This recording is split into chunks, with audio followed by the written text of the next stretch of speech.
TOYI Elizabeth is a story of grace, primarily, right? It's the whole thing.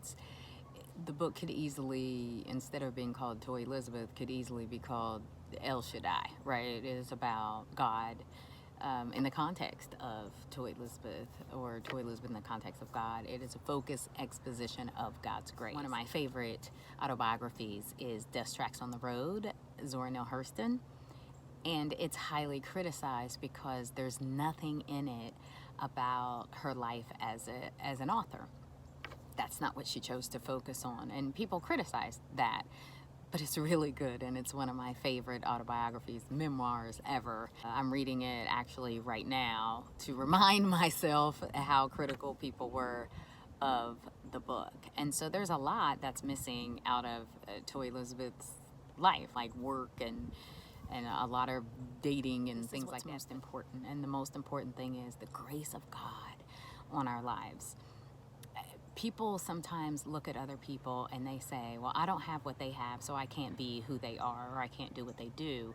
And I think it's important for people to understand that I don't have anything, any special power other than Jesus.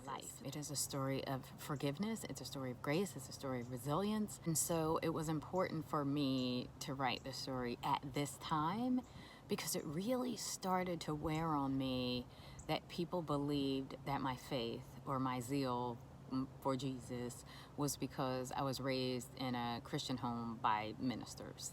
That's not accurate.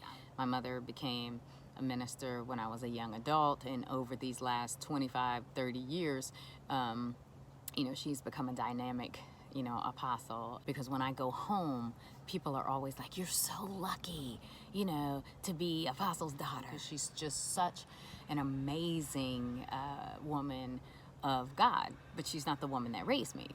She's different from that woman, thanks be to God. The other thing that people always say too is, oh man, you don't get to hear your mother preach. I hear my mother preach every day. Not even every day, every day I hear my mother preach, because we share the gospel with each other every day. It's interesting because we are mother and daughter, but we are also sisters in Christ. And that has been the foundation of our relationship. And I think that comes through really clearly in TOYI Elizabeth.